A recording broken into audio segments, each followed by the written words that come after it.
Now let us move to Rutherford nuclear model. So what J.J. Thomson said about atom.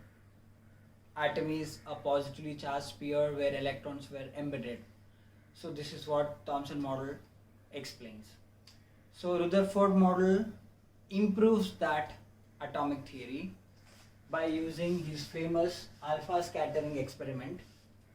Now let us try to understand some points of alpha scattering experiment.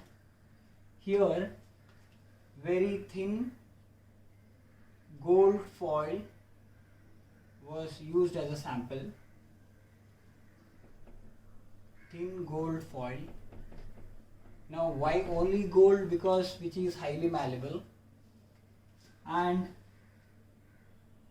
radioactive element which emits alpha particle was used as the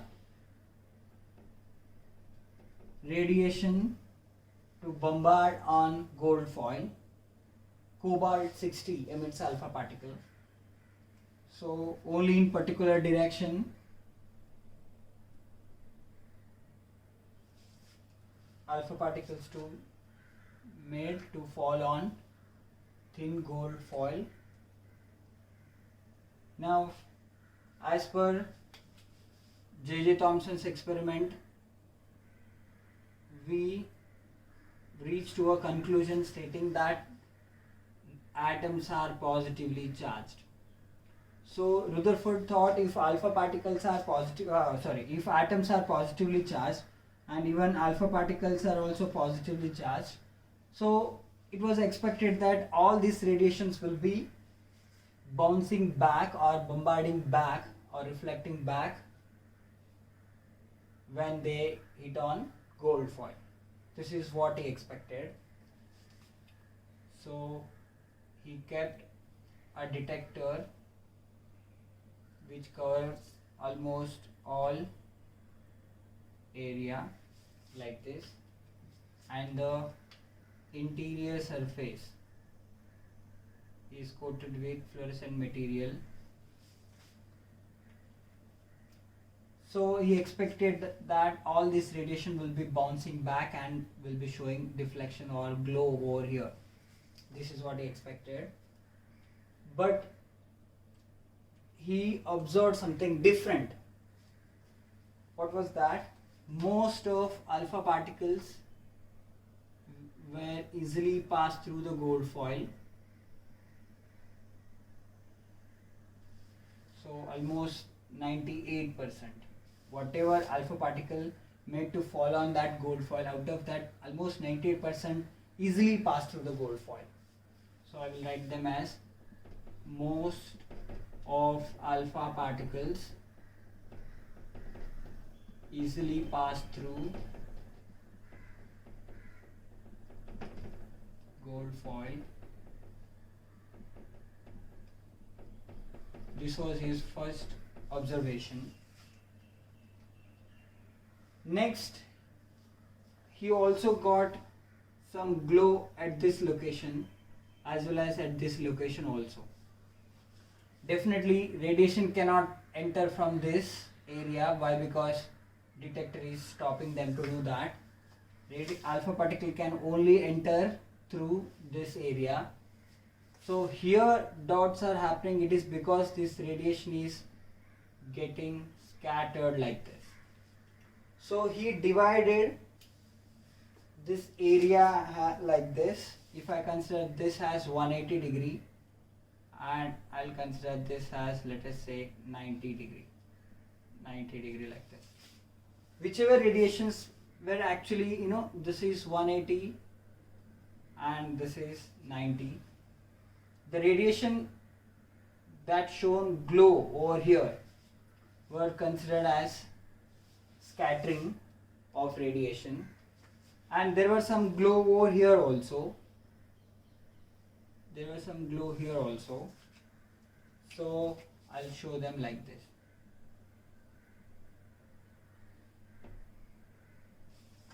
So there were three different situations. One is going in a straight line and somewhere scattering like this and somewhere bouncing back like this. and there is no particular trend like only hitting over here, so you may expect hitting in all this area. So that's why I'm just dividing them as large angle, that is above 90, and small angles, they are below 90. All above 90 will be considered as large angles. So angle from here, this is 180 and this is less, and this is 90 and this is greater than 90, or in above case also you can understand that. So I call them some alpha particles,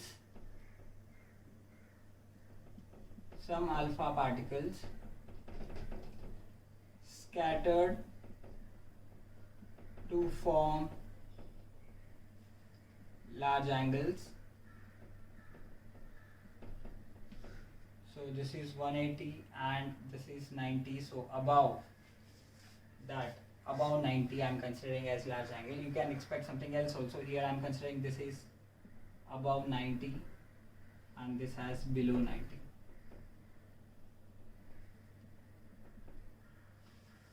So here I will consider them as few alpha particles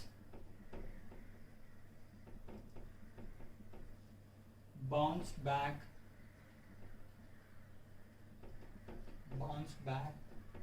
to form small angles.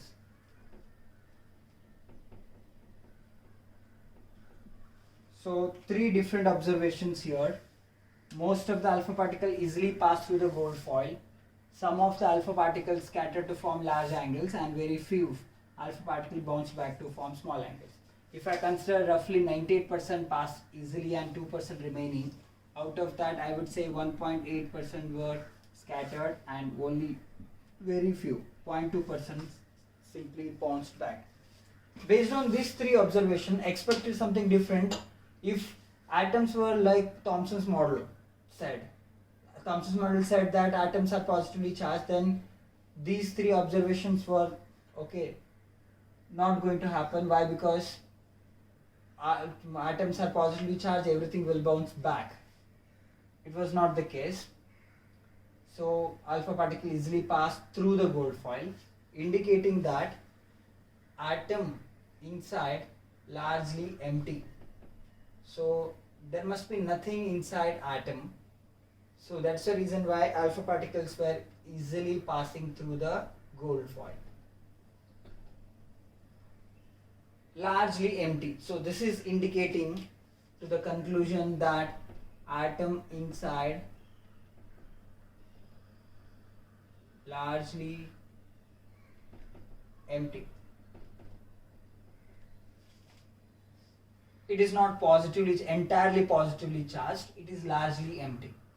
On the other side, there are some alpha particles bouncing back, which is indicating that atom is containing some positive charge, but the percentage, if you look from that, we can understand that this particular positive charge is very small if I consider the size of the atom.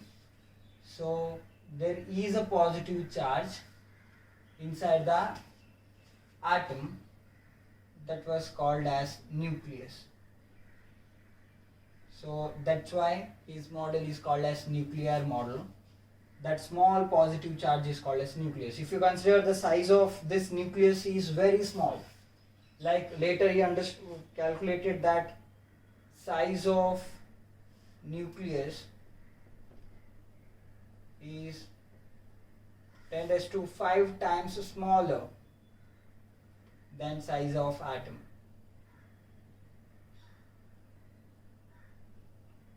This is like, if I consider atom as a stadium, then nucleus is like a tennis ball, that much small. So that metaphor we can use to understand the size of nucleus and atom. Because largely empty, 98% it is empty. So that's why alpha particles are easily passing through this. And what about these scattered alpha particles? Definitely this particular positively charged part of atom must be ending somewhere. That's the reason why the alpha particles which are passing just near this boundary of that positive charge were getting scattered, because they were not feeling highest positive charge to go back, it is not even like they are not at all feeling any positive charge, because these radiations are not at all feeling any positive charge, so that's why they are going straight. But the alpha particles which are coming just near the nucleus are feeling some sort of positive charge, so they cannot go in a straight line, neither they can bounce back because they are not feeling that much positive charge, so they get scattered like this. Only the alpha particle which is going exactly at the direction where nucleus exists is getting bounced back, because now they are feeling that positive charge. Okay, so these three observations indicates that atom is made up of two parts. One is nucleus, the remaining part of atom is called as extranuclear part. Extranuclear part. So according to Rutherford nuclear model, atom is made up of two parts, nucleus and extranuclear part. Nucleus is the positive part of atom and extranuclear part is the other part of atom except nucleus. So size wise, if you see, size of nucleus is very small. This is all based on how much radiations bounce back and how much radiations pass through. So almost 98% passing through indicates that atom almost largely nothing. It is made up of nothing. Nothing is present there.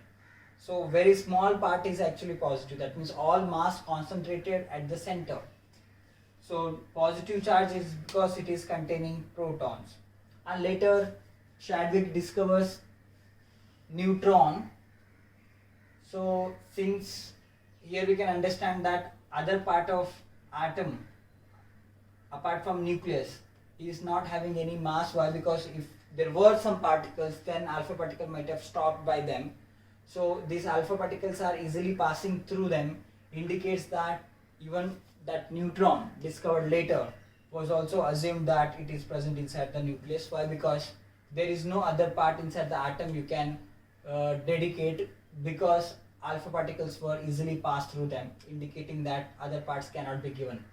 Only the neutron, only the nucleus is the place where neutron can be accommodated, because that is the only place where mass is concentrated, which is indicated by this. Because bouncing back happens only when you put, throw a ball, or when you throw a ball on the wall, or when you hit the ball on the wall. That time what happens? Wall is rigid. That's the reason why it is bouncing back. Here same thing.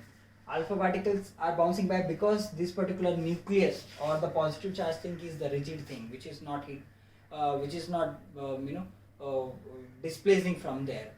So you can think of a situation like, let us say, if one material is present, if something is hitting there, so it can bounce back only when this particular is rigid. If it is mobile or if it is displaceable, then what happens? If it hits, then it will go along with that. So that's why we can understand that nucleus is stationary here, nucleus is not moving, and all the mass is concentrated at the nucleus. So that means all protons and neutrons are present in the nucleus. And it was calculated also the size of atom as in the order of 10 raised to, let us say, minus 10 meter, and that of size of nucleus. If you want to keep this particular ratio, then this must be 10 raised to minus 15 meter. So 10 raised to 15 meter is smaller than 10 raised to minus 10. So 10 raised to 5 times smaller. So it is in this order. So very, very small. 10 raised to minus 10 meter is very small. So size of the atom is this one. Size of the nucleus is this one. Later, after discovering neutrons, the material, otherwise protons and neutrons, collectively called as nucleons. Protons plus neutrons collectively called as nucleons, because these are the species present inside the nucleus, and came out with the formula to calculate the radius of atom as R equal to R naught into a power 1 by 3, where R stands for radius of the nucleus, R naught is a constant whose value is 1.2 into 10 raised to minus 15 meter, and A naught is number of nucleons, or simply you can say mass number, because mass number is P plus N, number of nucleons, power 1 by 3. So Rutherford model was very good in terms of understanding nucleus, because it explained everything about nucleus, size of the nucleus, and to calculate how the radius of the nucleus also by using this formula. And this experiment helped to understand atom in a different way. Now onwards you have to remember, atom is not fully made up of positively charged sphere. It is actually containing a positive charge, and which is very, very small as compared to size of the atom. And electrons, he considered that they are present in extranuclear part. They must be present in extranuclear part, and they are revolving around the nucleus to stabilize, okay? Because if something is moving, they have to be stabilized. So they are moving around the nucleus. This is what Rutherford said. So if you look at this atomic model, this model very well explained about the nucleus, like which are present there and where it is present, whether it is stationary or not, and how to calculate the radius of any other material, any other atom. All things were explained. But it is totally silent about the position of the electron. Position of the electron definitely mentioned that they are present in extranuclear part, but where exactly in extranuclear part? Because we know that the size of the atom is, if I compare with size of the nucleus, is very big. So where exactly these electrons are accommodated? This is not explained. Even it is not explained how that electrons are revolving around the nucleus, because if I consider the stability, here stability is not taken care of. Why? Because any charged particles, if it is revolving around the nucleus, then what happens?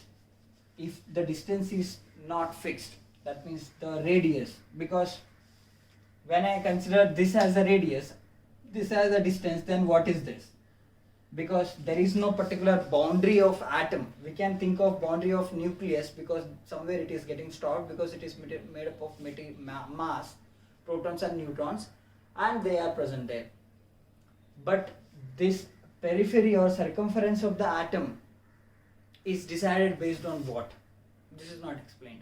Even if you consider electrons are present somewhere in between that of nucleus and the circumference, and there is nothing like circumference you can think of, because where electron ends, there only we can think of atom ends. So presence of electron, or the last presence of electron, indicates that there the atom ends. So if you consider electron is revolving in the random way, then definitely there must be force acting inward and outward. If that is not getting balanced, then electron is going to hit the nucleus. Why? Because nucleus is positively charged and it is going to attract the electron. So this model largely not explaining about the position of electron, neither about the stability of the atom. So these two statements comes out to be the drawback of Rutherford model. Other than that, this model is very nicely explained about the nucleus, so that's why